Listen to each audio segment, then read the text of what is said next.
Hello, beautiful souls. Today's episode is so good. And before we jump in, I have some exciting news to share. If you've ever wondered where you're blocking money, this is for you.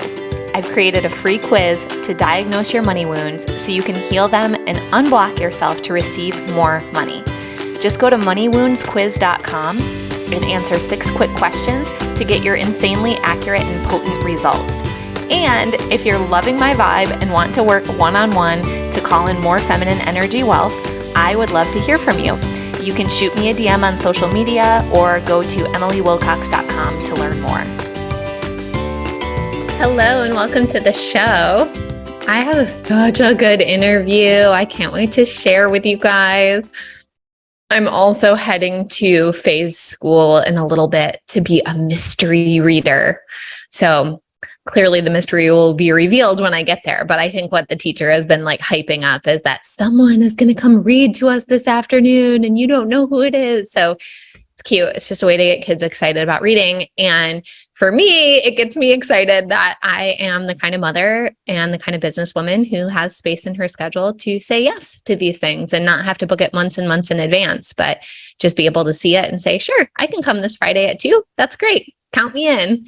And I'm going to be the first one. So I know that my little Faye is going to be so excited. And then we are going to the batting cages with one of Faye's softball teammates and her mom. So that's going to be fun as well. And as you guys know, especially anybody who's been listening for a long time, doing this kind of stuff and having space in my schedule, a lot of space for motherhood, is something that really lights me up, and it makes me feel so wealthy and so abundant because time freedom is just massively important to me. And it's not something that I take for granted because I did not always have a life that was built and structured this way. And so it's taken a lot of healing of wanting to overthink and overwork and overdo and force and push ahead. And so it's just a beautiful reflection of how far I have come. So let me tell you about who is joining us on the show today. I have Natasha Nicole Harris joining us. She is so cool, you guys. And the fact that she has just the most delicious British accent is like the icing on the cake. She's an intuitive business mentor and Akashic Activator, guiding 6-figure soul-led entrepreneurs to leap into the next level of impact, success, wealth, leadership, love, and magic. So Natasha works with the ancient wisdom of the Akashic Records. And by the way, like, I ask her all kinds of questions about this. So if you're listening and you're like, I don't know what the Akashic Records are, don't worry, I've got you. We are going to go there. So she uses them to guide her clients to overcome whatever's standing in their way and just realign to their soul wisdom. I absolutely loved digging into this with her. And I think there were so many aha moments and just an appreciation for the beautiful winding path that is spirituality and how our lives unfold in ways that we could never imagine. So you guys are going to love Natasha's story. Without further ado, let's go ahead and dive right in. All right, Natasha, welcome to the show. Thank you so much for being here. Well, thanks, Emily, for having me. It's a real delight to be here and having this conversation with you. Oh, I'm so happy. I'm so happy. And everyone who's on YouTube gets to see your like beautiful, radiant presence. And then the rest of us are just graced with your awesome accent. So either way, we're winning. Brilliant. Okay. So I just like want to dive right in because I know that you and your work with women do work with the Akashic Records and a lot of like just on the spectrum of woo-woo, like you're pretty on the woo side of things. And which I love and I'm so here for, but maybe you can just break it down. Like, what are the Akashic Records and how did you start working with them? Oh my goodness. That's great. 2 great questions because it's been a journey. I'll probably start with how I sort of came to working with them. And I think that it is on the spectrum of woo. And it took me a long time to get okay with saying that's what I do and how I work with people and how I help them to really release their old patterns of behavior, releasing old energetic patterns and working with past lives. And it's not for everyone, but really connecting with our soul essence and who we are at soul level. But I think sometimes these things, when we step towards the woo, towards the energetics of things, the things that we can't tangibly see and feel, it's something that calls us. And sometimes we don't really have a choice. It kind of like it falls in our path, and we can try to some degree to avoid it or step around it or work around it and go, it's not really me, it's not really what defines me.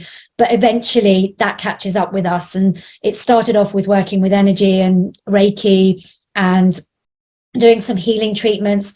And then it was like really quite literally a Sunday afternoon and browsing on the internet and stumbling across something that was like, oh, an hour masterclass on the Akashic Records. And my soul knew I knew what that meant, but my brain didn't. And I was like, okay, well, I'll watch that. And then, of course, at the end of the hour, there I am enrolling on a course to understand more of it. And that's been my journey for the last sort of 6 years, incorporating the Akashic Records and stepping up and using them more and more, talking about them and such like. So it's been a fascinating journey for me.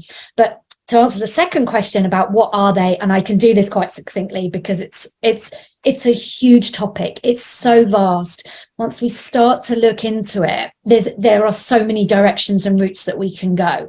But in short, if we think of everything as energy, we know that now categorically. Everything has an energetic resonance. Everything we think, feel, say, do, take action on, every experience, every conversation has an energetic resonance that we're putting out there. And we can't destroy energy. We also know that, but we can transform it. So we can shift our feelings from sadness to joy and disappointment to wonderment and all of these kind of things. But if we can't destroy energy, then where does it go? It has to be somewhere. And that's what we call like the energetic imprint is stored in our Akashic record, in the energetic realm, in things we can't see and we can't kind of quantify tangibly. So our Akashic record is kind of described in religious scriptures, although it's not a religious practice, as the book of life. So it's literally a book. It's like an energetic database of everything we've ever done, spoken, said, actions, all of these things. And it's like we can tap into that energetically. But it came into existence the moment our soul was born, when our soul came into existence. So it holds that beautiful seed information, our unique vibrational field, our gifts, who we are here to be through every lifetime. So it holds all of that beautiful information through every lifetime that we've come. So that's where we can really heal things that we are repeating on loop, patterns that we're playing out, which might be from this lifetime, but also from many, many lifetimes ago.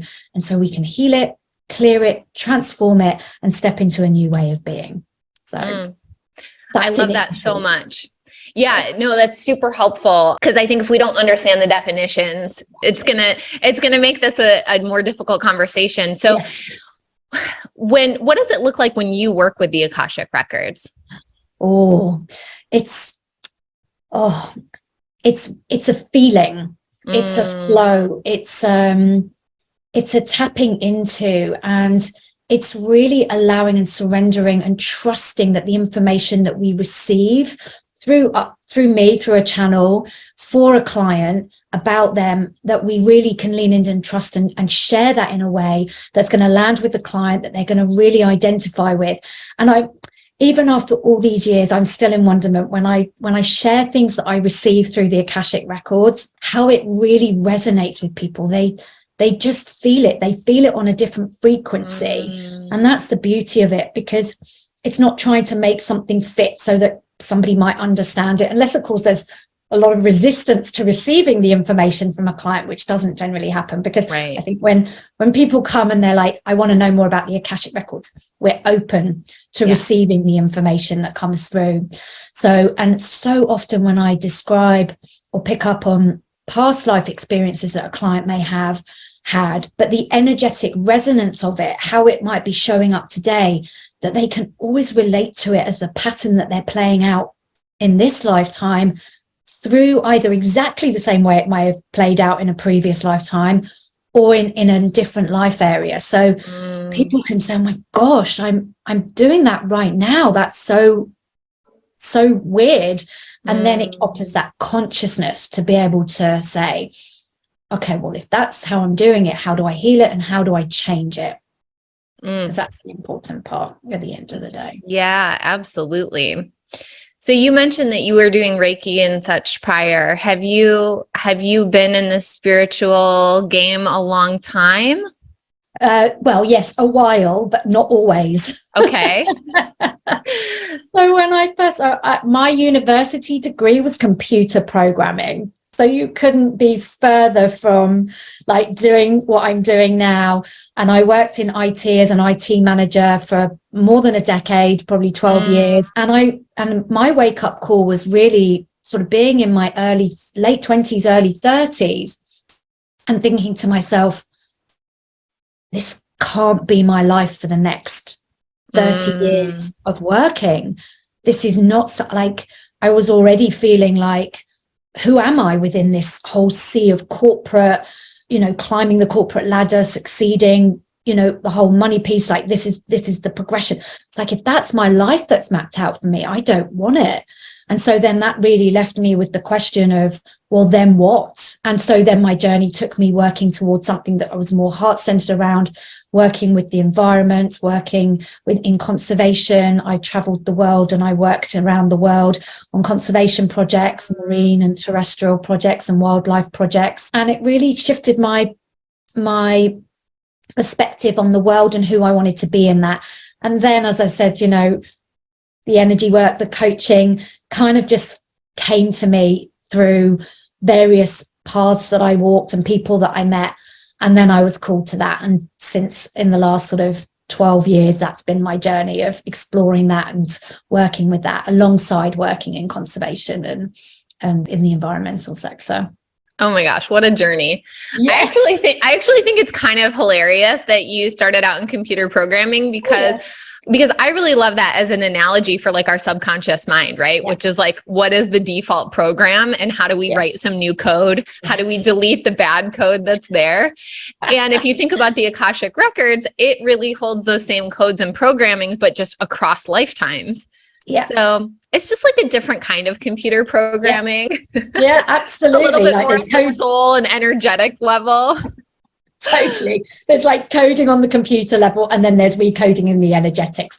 Way more fun to work with the energetics, I have to say. Yeah. But yeah, it is so fascinating, isn't it? And it was like, if somebody had told me back then this is the work I'd be doing, I'd have laughed at them. It's like, no way, you've got to be joking. It's all about the logic and like what I can tangibly see and making stuff happen. And now it's like really about surrendering, letting go and going through those flow states where it's like there's no perfection in it. It's like constantly mastering, remastering, mastering again and remastering and deepening and learning. And it's totally. Like so many of us, our life journeys are so surprising and have so many plot twists. We could have never predicted it. So tell me about the moment that you decided to stop collecting a paycheck and working for someone else and really dove with 2 feet. That makes no sense. Jumped with 2 feet into entrepreneurship. Yeah, that for me. So I kind of did a bit of a transition state. So I was working in the environmental sector, was working for a charity and realizing that there was something more for me. So I went into partnership working on a project to bring more organic food. Food is something I'm very passionate about as well, and our health and well-being and eating well. Yeah. And so I went into partnership working with a local group of people to bring more organic food to families and into the local area in a city. I live in central London, working directly farm to buying the produce rather than through the supermarkets. And that was really fascinating. But what I was doing there was working with something that I really loved and I felt very passionately about, but I was still working in a capacity that was very much using my logical mind. So I was doing all the logistics of everything. I was like the logistics director. I was working with the farmers. I was designing the boxes and costing everything out. And so it really still didn't speak to me. And I was doing a bit of coaching on the side, a bit of energy work on the side. So I was working in both of those fields. And I think it got to a point where I was like, I need to now really jump in both feet and do this wholeheartedly. I've got to see if I can make this work. I got to see if I can do this alone, like not working in partnership, but just seeing if I can build this business for myself and doing what I really love. And then that was like a whole nother game, because, you know, working around something passionately. I mean, I even worked for a charity that was around repurposing food waste. So we used to compost food waste in inner city London. And I used to be able to go and talk to corporates and sell food waste solutions.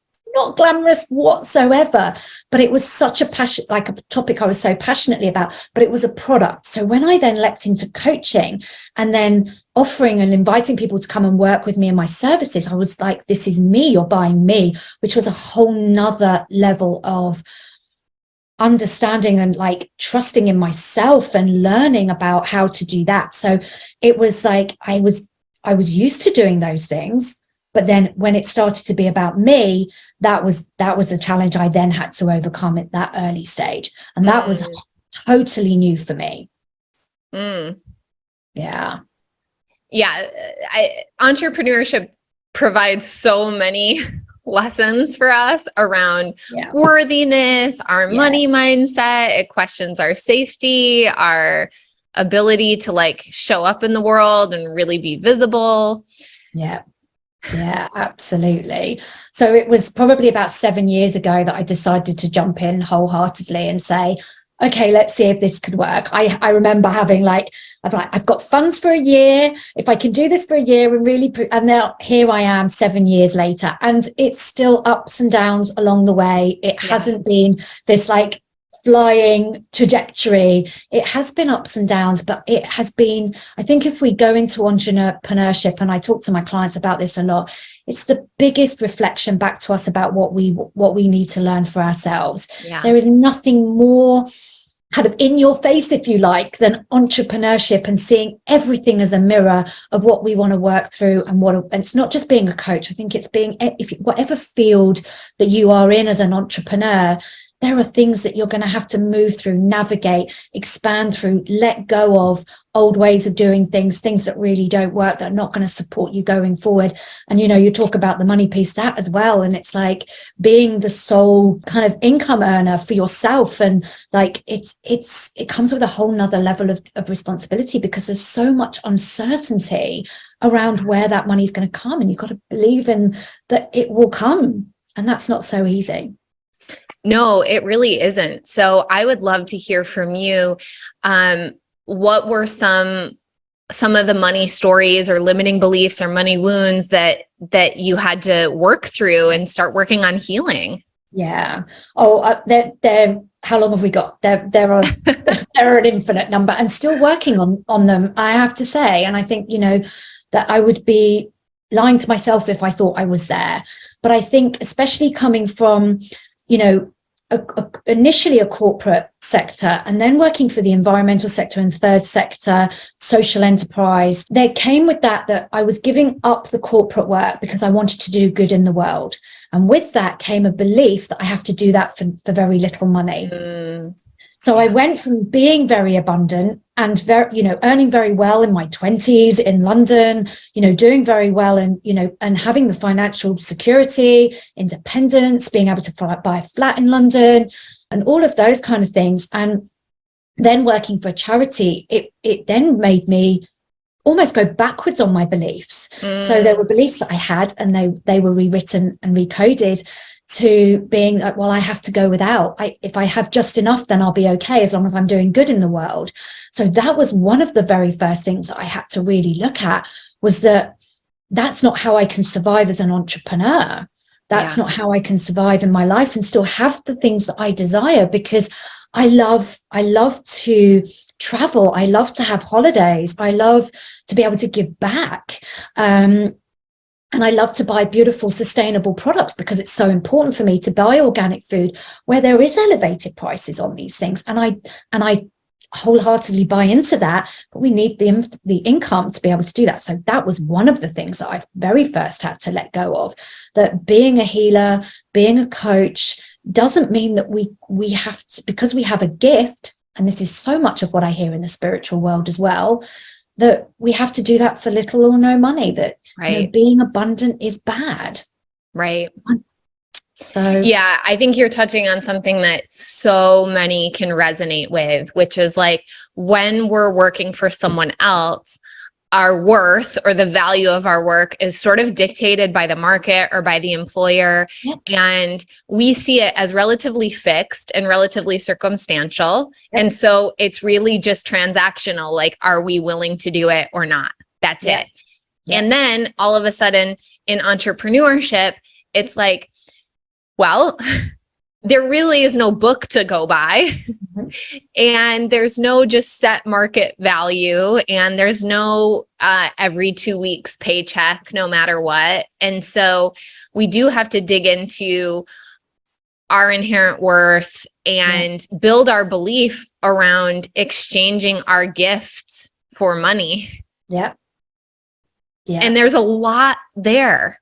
Yeah. Because it is true that for many of us, our gifts feel co-created. So it doesn't even fully feel like ours. It's like universe or source moving through us. And so we sometimes feel a little funky about monetizing that. And the gift itself often feels really effortless, which breaks down our old paradigm of having to work hard in order to get the money. Yes. Oh, I did work hard for many, many years, and it really, it sucks the joy out of everything. Yes. It's like, that is one way. You definitely can work hard for money, but often what we're really wanting to lean into in our growth edge is, can we receive money without working hard for it? Yeah, absolutely. And I think that that's one of the things that I really had to also let go around, was that working hard ethic. That, I've always been a hard worker, even at school, because I had to work hard in order to get grades. It didn't come easily or effortlessly to me. And so in that, I really had to lean back, and, nature and being around nature is so important for me. And so, even like it's my morning ritual. I cycle up to our local woodlands, and I spend an hour just walking in nature, connecting with nature, receiving the wisdom of nature, sitting in a tree, meditating, and the dog walkers walk past me, and the dogs always come up and lick me. And it's like it's just a beautiful, and people are like, oh, just sitting in a tree, and I'm like, yeah, it's great here, you should try it sometime. And it just, I think also, living in London, we're all so busy, and I think just by me doing that, people feel it. They're like, oh, what's she doing? And it must look a bit weird to some people, like me sitting there. But I think it's also that's giving out a resonance and helping people to see and decipher that even though we live in London, there is beautiful woodlands around. We're very lucky we have a green city, but that we can sit in silence and that we can be in that.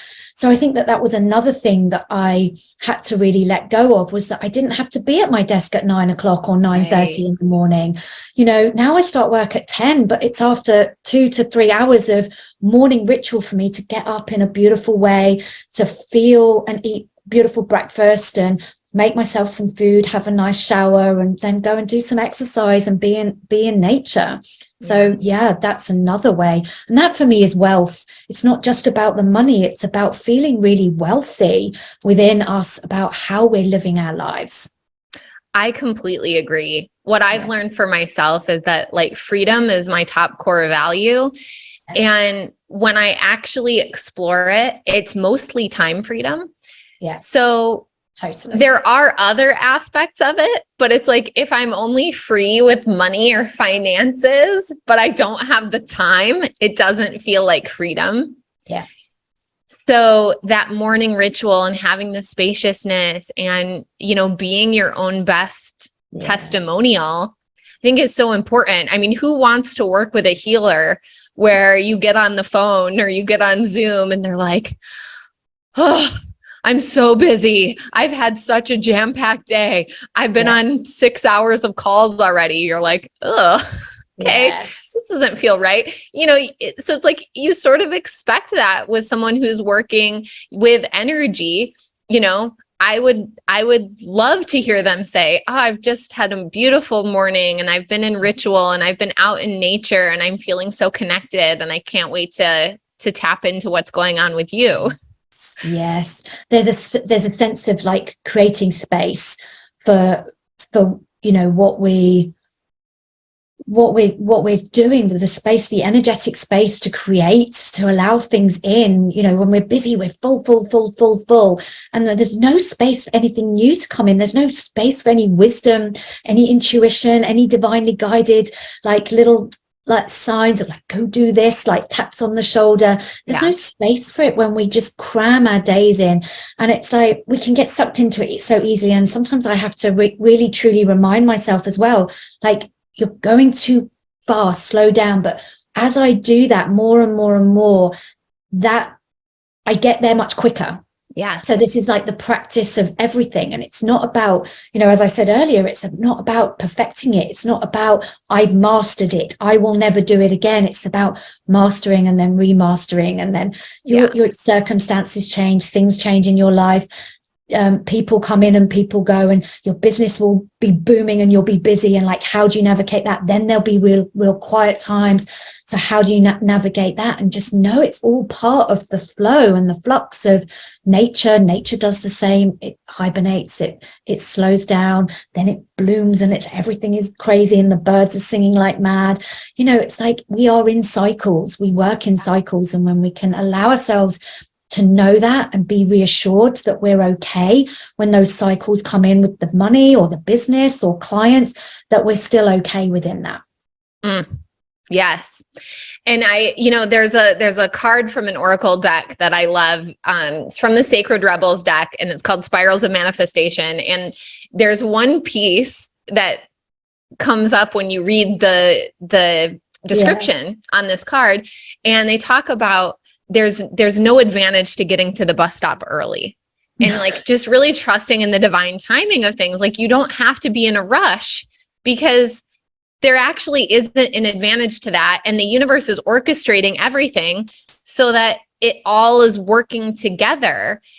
So you're trying to rush to get to a place early when the other conditions aren't even ready for that, and they're not there at that time. So I'm curious, in your work with your clients, and specifically in the Akashic Records work, I'm guessing that there is a lot that comes up around money and wealth and lack and scarcity. Yes. And I think it would be so fascinating if you could just share a few examples of something that comes up through the Akashic Records. Maybe it's from a past life that is impacting a person's financial circumstances in this life. Yeah, it's threaded through so many different things as well. This lack, the abundance, the money piece, because when we think about, history in itself, where as women, we weren't autonomous in creating our own wealth. This is the paradigm we're writing now. So we're trying to do this differently now because we have the opportunity to do it. So it comes up so often where we just don't have our own power to create our own circumstances. Like, we've been controlled by various different things, religion, politics, the church, everything, it's like, and family, community as well. It was like we weren't able to really stand out and shine. And so I think that, it threads through those examples so often in so many circumstances of how we have been forced to keep small because we're not safe. If we stand out, we stand above the parapet, and we show ourselves to be truly powerful beings. That was like how we came to certain death, or being removed from our communities, or being isolated from other people, which was absolutely key to our survival in those days and in past lives. We had to rely on community to do it, to be safe and to be okay. So I think it comes out in so many. I'm trying to think of some specific examples, but it's like it comes, and I've done so many readings, so nothing's coming through right like this instant, but it really shows itself that we've just not been able to truly shine as who we are in one way, shape or form. And so when it comes through the Akashic records, when we talk about it from an energetic point of view, so it might be like we've got a contract of protection. So we're always out there protecting others, putting other people first. And so that means that we're just not looking after ourselves. We're not putting ourselves first. We're always worrying about what other people are doing, what other people are thinking. And so we don't all have those kind of energies within us, but for many of us, we do. And so that's, I think, one that women especially can really identify. It's like we put ourselves always to the back of the queue. And so that means money, means love, it means receiving, it means all sorts of things that it can come through as. And so it's delayering those, and in the lifetimes that come up, it gives us signposts to what we need to work on first, because it is all about releasing the layers of things. Yeah.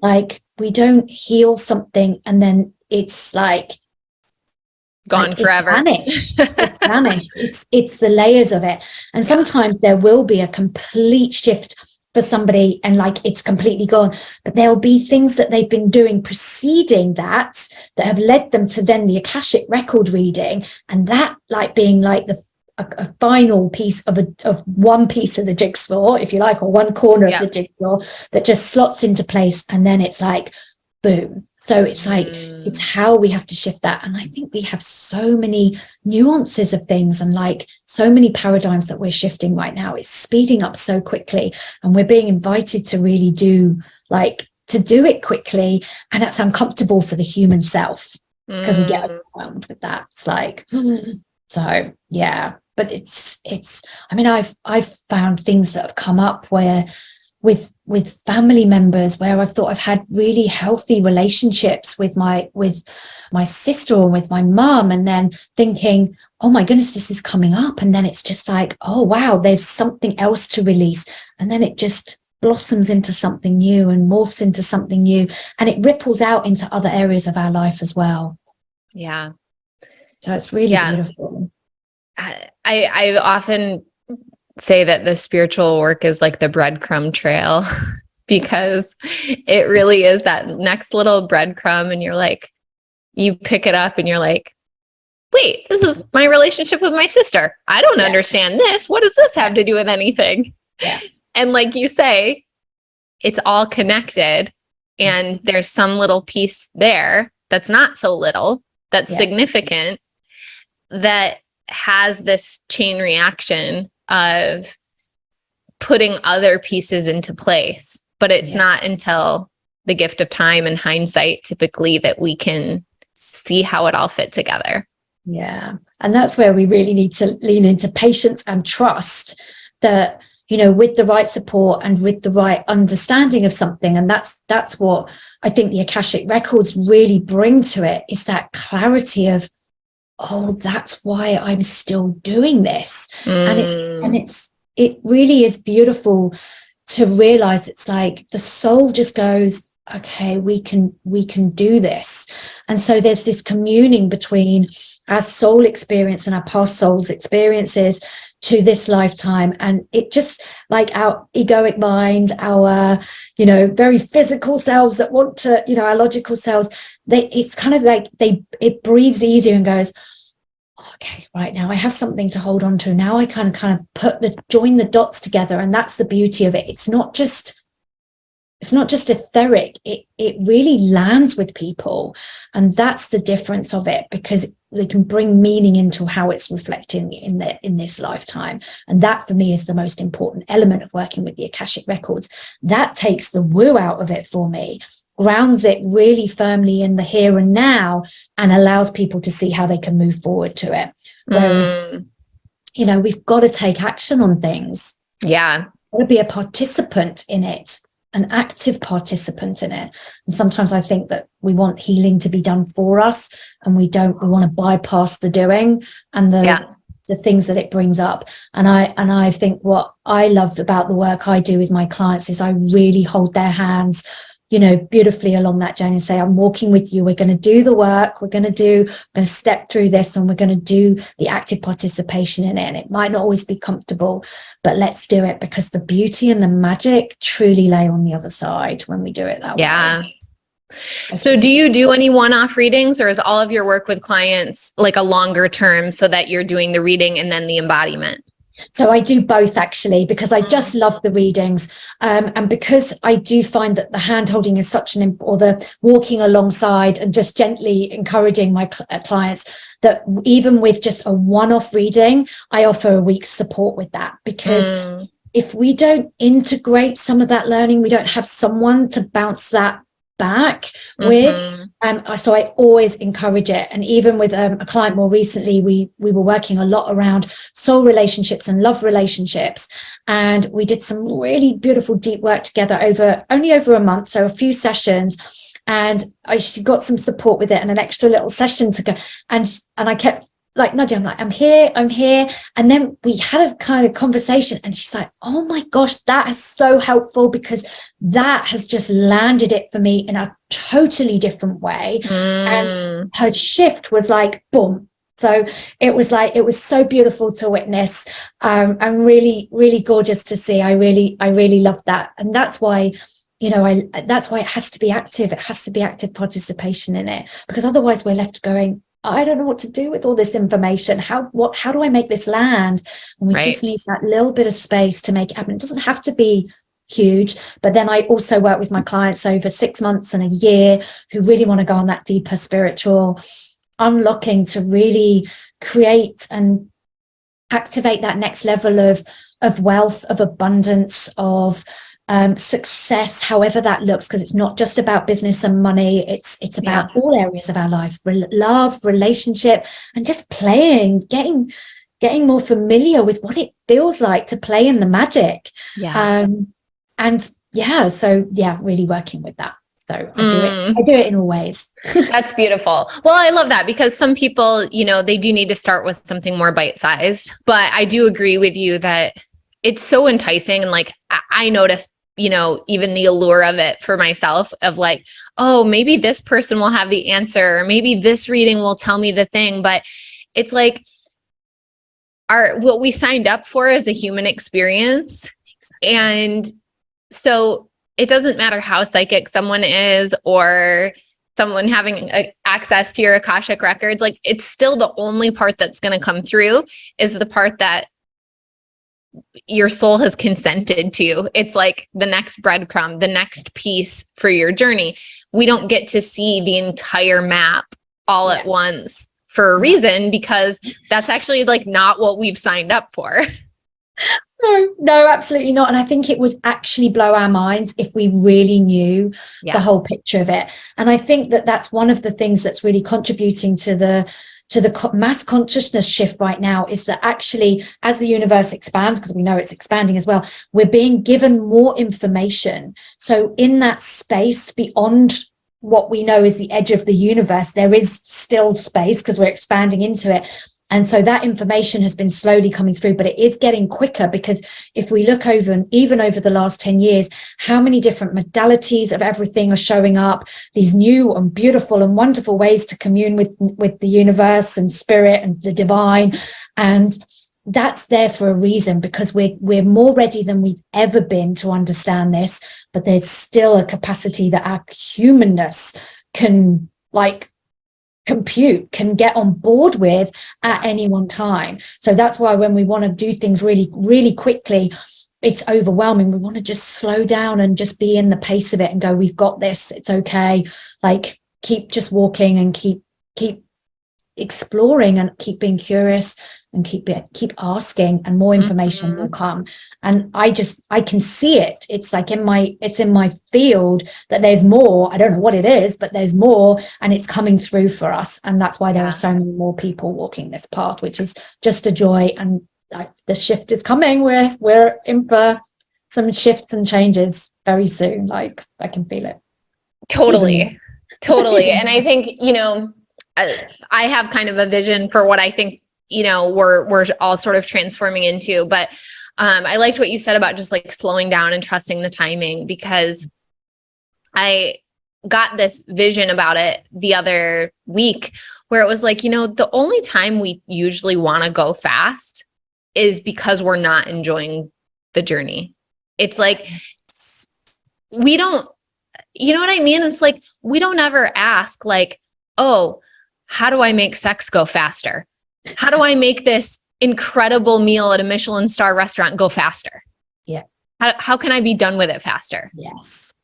We just don't. Anything that's pleasurable, we want to slow down and we want to savor it and we want it to last longer. Yeah. So I think anytime we notice ourselves saying, how can I get this faster? How can I speed up the process? It really is like a little caution flag to look and say, what am I dissatisfied with? Yeah. And can I come to a place of more acceptance? And can I focus my energy on what is good right now in the journey? Yeah. So that I can enjoy the scenic route. Yeah. Yes, absolutely. And that it really is around how we really savor the journey, like the beauty of what's happening. There's, in my business has like evolved and shifted. I've had to evolve and shift in that too. And so if I'd have like said to myself, where do I want to be in a year's time, a year ago, I'd be like, I want to be here. And so like you kind of want there, and then you do bypass it. And so I'm not where I thought I would be, but I am just so enjoying where I am right now, because I know for me, actually what I've needed to do is slow down a little bit, because as we expand and grow and as we learn new things, we need time for it to integrate. We can't keep going. That's how we get to burnout. That's how, even as spiritual teachers, we get spiritually burnt out, and we're in overload, and then we forget what we're here to do. And so even for that, we need to really slow ourselves down and go, it's okay. There's no rush. Just enjoy where you're at. Allow everything that you brought to this moment to integrate, to fully embody it, because otherwise we're bypassing that and we're not embodying the shift. And then it becomes very unsolid and tentative foundations that we built from, and then it can collapse quite quickly. Yeah. And that's where we really want to savor that journey. And that's been my journey this year, especially, has been going, okay, how can I slow down a bit more? How can I surrender a bit more? That's been a huge thing for me this year, because I thought I was quite good at it. And this is like the master and the mastering and the continuing to master. It's like, I thought I was quite good at surrendering, but the universe had different ideas for me. It's like, no, you need to deepen this learning even more. And so that's uncomfortable. That's uncomfortable. And we've got to be okay with the uncomfortableness. The discomfort. Well, I loved what you said about like, I thought that I would be here and I'm not, because what I've noticed is we're really bad at accurately predicting how we're going to feel at certain milestones. And so it's like, well, what did I actually want from I thought I was going to be at whatever, 100,000 or 1 million or 500,000, or I thought I was going to have the partner. I thought I was going to have the house. It's like, okay, but what did we actually want from that? Because what I've noticed is that also, I always think that I'm going to be further ahead financially than I am, like always. I mean, I don't want to say that that's going to continue forever, but that's been the pattern in the past. Yeah. But the interesting thing is like, I'm so much happier than I ever thought that I would be. And it's like, it's disconnected from the result that I thought would have to happen in order for me to feel this way. Yeah, I totally agree. Like, wealth is wrapped up in so many different things. It's in the love that we've received from, in our relationships, in our partnerships, with our family and friends and those that we have around us. It's in nature. I mean, that's like, I just feel so abundant and wealthy whenever I'm in a beautiful, high vibrational frequency and space. And it's like, that's how I shift myself into receiving, being open to receive, is by being in a space that with people and surrounded by people and doing things that make me feel like amazing and make me feel wealthy from within. And that's something. And then we emit this frequency. And it's like things then happen really quite magically, like we started to talk about at the beginning. And it's like, oh, how did that happen? And it's just because that's what we're a vibrational match to. The universe doesn't do anything for us. It just responds to us. Yeah. And it's just like we emit frequency, the universe goes, oh, match for this. Okay, have to gather some like microns and neurons and like energetic frequencies, and it's magnetized towards that. It's like we have to recognize what it is we're desiring, what we do want to create, and say, this is what I want to create, and then just allow it to unfold and trust in divine timing. That sometimes things don't happen in this, they can happen like that. Sometimes they take a bit longer because there are other influences. We're co-creating. It's not just us. Everything else has to be in alignment as well with what we're creating. And then when everything comes together, that's what we create. Amen. Mm-hmm. Okay. So I do always ask my guests how much money they're making in their business, because as you know, we're all about wealth transparency over here. So I'd love to just hear from you, like where's your business at right now from a financial perspective? Yeah, so it has slowed down a little bit, and I'm really truly okay with that. And as I said, you know, I really thought by this time I would be six-figure business a year. It would be epic. It would be awesome. This is what I would be doing. And I'm probably about 60% of the way there. Okay. But it's recognizing, so I'm probably bringing in around 60,000 a year and 50 to 60. And so it's like being okay with that. It's like, I know it will happen. This is where we have to trust. I know. And it's not always about just the money side of it. It's like bringing in the clients. Like, these are the clients that I want to work with. My business has taken a slight shift with things. Like, I'm speaking to slightly different audience, and there's a moment where we no longer become resonant to the clients we were working with. So they kind of fall away, which is great. So we're not losing them. We're not losing things. We're just no longer a vibrational match to those. And then it's now we have to start putting ourselves in a vibrational frequency to be a match for those clients that we want to call in. And there's a pause. There's a moment in between.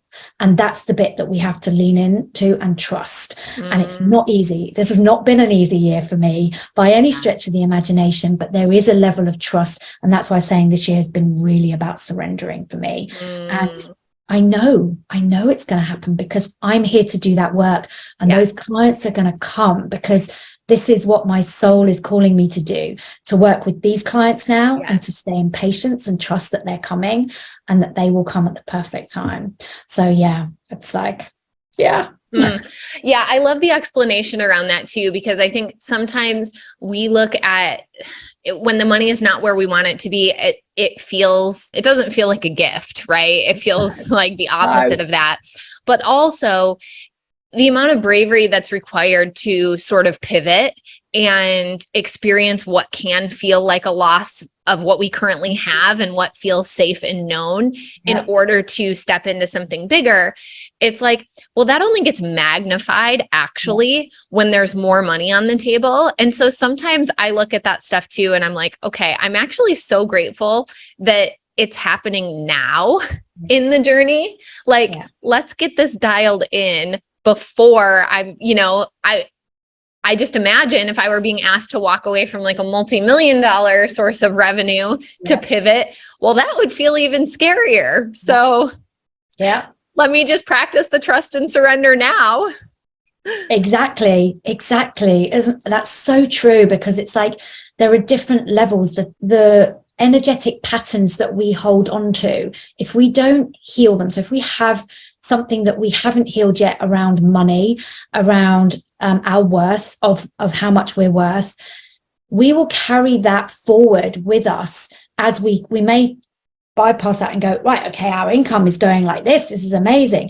But that money part, that money belief will stay with us at each step of that journey if we're not willing to look at it. And that belief then just amplifies with the money increase. So I do feel fortunate that I'm doing this now and that we're doing this in this space, but it's like whatever point is perfect that it shows up.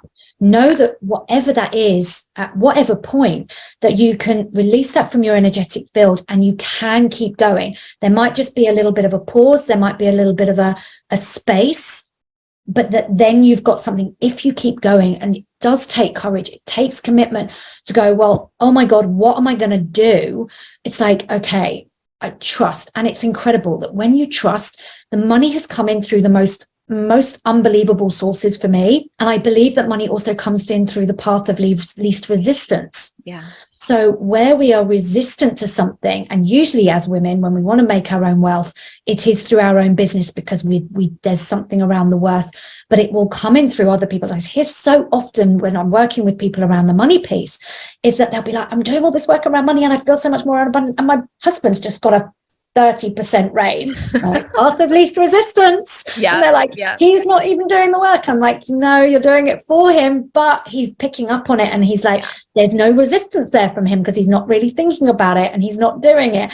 And I always kind of chuckle a little bit to that, because it's like, it will find its way through you if you allow it. So notice where you think it should come in a specific form, and through this channel and this channel only, and start to notice where it's coming in other ways, that you're receiving gifts, that you're winning stuff, you're receiving free stuff, even if it's not like monetary things, but like the number of collaborations and the number of things that I'm co-creating with others in this space wouldn't have happened for me maybe had I been more focused on doing my work, my trajectory. So everything else in my business has opened up, and there's the wealth of things that are coming in through different avenues. And so it's not just about the money. It's like things haven't stopped or slowed down in every sense. Yeah. Yes. You are amazing, Natasha. Thank you so much for being on the show. How can people connect with you? Well, they can connect with me through finding me on Instagram with Natasha Nicole Harris, on Facebook, YouTube with Mind, Body, Soul, Energy. Head to my website, which is mindbodysoulenergy.co.uk. All my services are there. If you fancy if you really resonate to having an Akashic reading, you can purchase that and book that online there. If you want to work in more depth with me, then just send me a private message and let's connect. Let's have a chat. See if it feels right for you and for us both to work together going forward. So yeah, find me. I'm pretty much everywhere. Beautiful. We will have that all linked. And as a final question, one of my missions is to help women discover and embody their Lux life, which often goes so far beyond money. So I would love to hear, what does your Lux life look like? So I'm currently creating that. We're in the first steps of it, but with me and my partner to move abroad to Portugal, to find a beautiful farmhouse that we can renovate and have as a bit of a retreat space, and have that life that is really, truly in nature, close to a river. And we've started to manifest it and bring it in. A few things have been popping up around that. So that for me is my Lux life, is like living more at one, out of the city, co-creating with nature, co-creating with the divine, having a beautiful space for people to come and visit and feel it and be in it for themselves as well. So that's my Lux life, with having beautiful bits of luxury and travel and all of those kind of beautiful things. I love that. Thank you so much for sharing it with us. Thank you again for being on the show, and we'll talk to you soon. Thanks. Bye. Bye. Okay. If you're anything like me, you could just listen to Natasha talk all day long. Like, I already want to be at her place in Portugal that she's imagining. It just sounds so delicious. So let us know you listen to the show. Tag at Natasha Nicole Harris on Instagram. Tag me at mmakesmoney. Share your top takeaways. Here are mine. Number one, everything is energy. So there lives an energetic book of life that holds the story of us as a soul. How cool is that? Number two, even with access to the Akashic Records, you still can't skip ahead and know it all. We just get bite-sized pieces of information, and then it's our work to either like heal that or embody that before we go to the next step. Number three, we only want to go fast when we aren't enjoying the experience. When we can find joy and gratitude along each phase of the journey, then we can release the part of us that wants to go fast. Number 4, spending time in nature and having slow mornings full of ritual is luxury, and it's so healing. Number 5, the universe doesn't do anything for us. It just matches our energy and responds. And number 6, we can feel so much better than we thought without a fabricated goal that we thought we needed to hit. So those are my takeaways. I hope you loved this interview as much as I did. As always, thank you so much for tuning in. It still blows me away that this podcast has over 10,000 downloads. And I know that we're just getting started. That doesn't even count what's happening on YouTube, where I think we have over like 5,000 plays there as well. So I really believe in the compound effect and the power of this work over time. And it really is thanks to you all, not only tuning in and listening, but just sharing it, liking, subscribing, leaving a review. So thank you in advance, and I will talk to you soon. Bye. Thank you so much for tuning in to today's show. Before you go, I have something fun to share. Now, when you leave a review of the podcast on Apple, Spotify, or YouTube, take a quick screenshot and send it to hi@emilywilcox.com. You'll be entered into a drawing to win a free one-on-one Voxer coaching day with me, and you help the show reach more new listeners. Such a win-win. I also invite you to follow me on Instagram @mmakesmoney and to jump into my free Telegram community, The Money Club, which is linked in the show notes. Until next time, I'm sending you all the magic money vibes.